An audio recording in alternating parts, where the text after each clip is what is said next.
Hi friends, നമുക്കിന്നൊരു bread cheese roll ഉണ്ടാക്കി നോക്കിയാലോ. അപ്പോൾ നമുക്ക് വീഡിയോയിലോട്ട് പോവാം.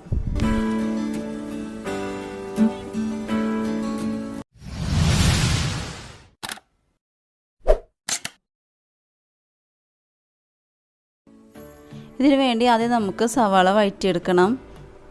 കുറച്ച് ഉപ്പ് കൂടി ചേർത്ത് വഴറ്റി കഴിഞ്ഞാൽ പെട്ടെന്ന് വഴന്ന് കിട്ടും. ഇതിലേക്ക് കുറച്ച് ഗരം മസാലയും മാഗി ക്യൂബും കറിവേപ്പിലയും ചേർത്ത് ഒന്നും കൂടി ഒന്ന് വഴറ്റി കൊടുക്കുക.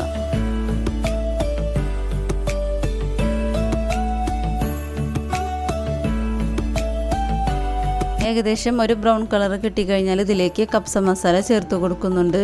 ഈ കപ്സ മസാലയുടെ ലിങ്ക് ഞാൻ ഡിസ്ക്രിപ്ഷൻ ബോക്സിൽ കൊടുത്തിട്ടുണ്ട്. കാണാത്തവരുണ്ടെങ്കിൽ കാണണം. വളരെ ടേസ്റ്റി ആയിട്ടുള്ള മസാലയാണ്. ഇനി ഇതിലേക്ക് ചെറുതായി അരച്ച ക്യാപ്സിക്കവും ചില്ലി ജിഞ്ചർ ഗാർലിക് പേസ്റ്റും കൂടി ചേർത്ത് നന്നായിട്ടൊന്ന് വഴറ്റി കൊടുക്കണം. ഇവയെല്ലാം കൂടി നന്നായി ഒന്ന് വഴന്ന് വന്നു കഴിഞ്ഞാൽ നമുക്ക് ഫ്ലെയിം ഓഫ് ചെയ്ത് കൊടുക്കാം. ഇനി ഇതിലേക്ക് കുറച്ച് മുട്ട ചിക്കിയതും കൂടി ചേർത്ത് കൊടുക്കുന്നുണ്ട്. മുട്ട ചിക്കിയെടുക്കുമ്പോൾ അതിലേക്ക് കുറച്ച് കുരുമുളക് പൊടിയും ആവശ്യത്തിന് ഉപ്പും കുറച്ച് മല്ലിയിലയും കൂടി ചേർത്തൊന്ന് ചിക്കി കൊടുക്കുക.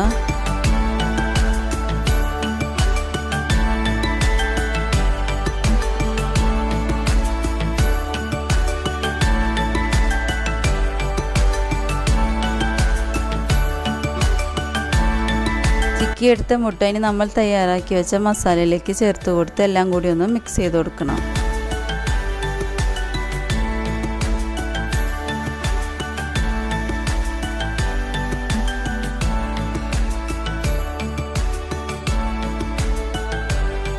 ഇതിനു വേണ്ടിയുള്ള ബ്രെഡ് പരത്തിയെടുക്കാനായിട്ട് ആ ബ്രെഡ് ആദ്യം ആവി കയറ്റിയെടുക്കണം.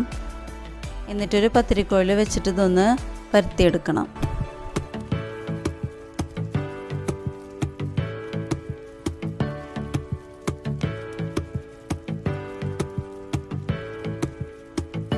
പരത്തിയെടുത്ത ബ്രെഡിലേക്ക് നമ്മൾ തയ്യാറാക്കി വെച്ച ഫില്ലിങ് ഒരു സ്പൂൺ ചേർത്ത് കൊടുക്കണം. ഇനി അതിൻ്റെ മുകളിലേക്ക് സ്ലൈസ് ചെയ്ത് വെച്ച മൊസറല്ല ചീസാണ് എടുത്തിട്ടുള്ളത്. അത് വെച്ച് കൊടുക്കുക. എന്നിട്ട് ഈ ബ്രെഡൊന്ന് റോളാക്കി എടുക്കണം. അങ്ങനെ എല്ലാ ബ്രെഡും ഇതുപോലെ ചെയ്തെടുക്കണം. നിങ്ങൾക്ക് വേണമെങ്കിൽ ഇതിൻ്റെ ഫില്ലിങ് ചിക്കൻ വെച്ചിട്ടും ചെയ്തെടുക്കാവുന്നതാണ്. എൻ്റെ അടുത്തിപ്പോൾ ചിക്കൻ ഇല്ലാത്തത് കൊണ്ടാണ് എഗ്ഗ് വെച്ചിട്ട് ചെയ്തിട്ടുള്ളത്. ചിക്കനാണെങ്കിൽ ഇതിലും അടിപൊളി ടേസ്റ്റ് ആയിരിക്കും കേട്ടോ.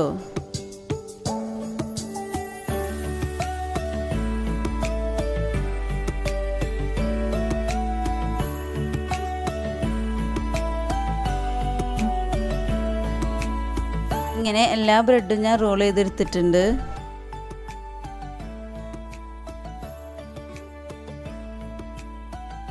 ഇനി നമുക്കിത് കോട്ടിങ് ചെയ്തെടുക്കണം. അതിനുവേണ്ടി ആദ്യം ഒരു മുട്ട കുറച്ച് ഉപ്പിട്ടിട്ടൊന്ന് ബീറ്റ് ചെയ്തെടുക്കുക. ബ്രെഡ് ക്രംസും എടുത്ത് വെച്ചിട്ടുണ്ട്. ആദ്യം ഒരു റോൾ എടുത്ത് എഗ്ഗിൽ മുക്കിയെടുക്കണം. എന്നിട്ട് ബ്രെഡ് ക്രംസിൽ കോട്ട് ചെയ്തെടുക്കുക. ഇതുപോലെ എല്ലാ റോളും ചെയ്തെടുക്കണം.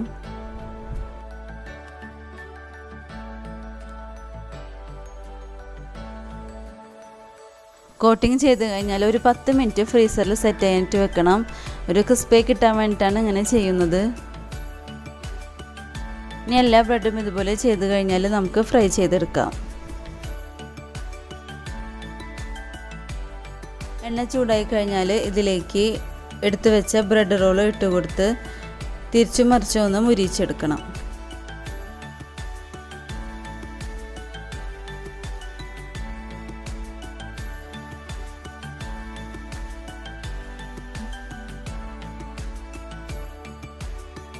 അപ്പോൾ ഇത് 2 വശം മുരിഞ്ഞ് വന്നിട്ടുണ്ട്. ഇനി ഇതൊരു അപ്പക്കോരിയിലേക്ക് മാറ്റാം.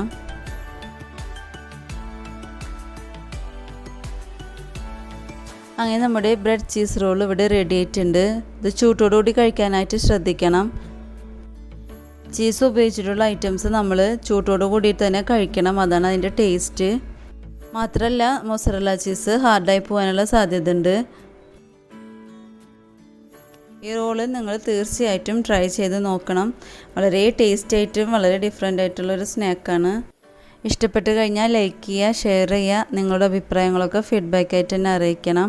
ഇനിയൊരു പുതിയ വീഡിയോ ആയിട്ട് വരുന്നത് വരേക്കും ബൈ.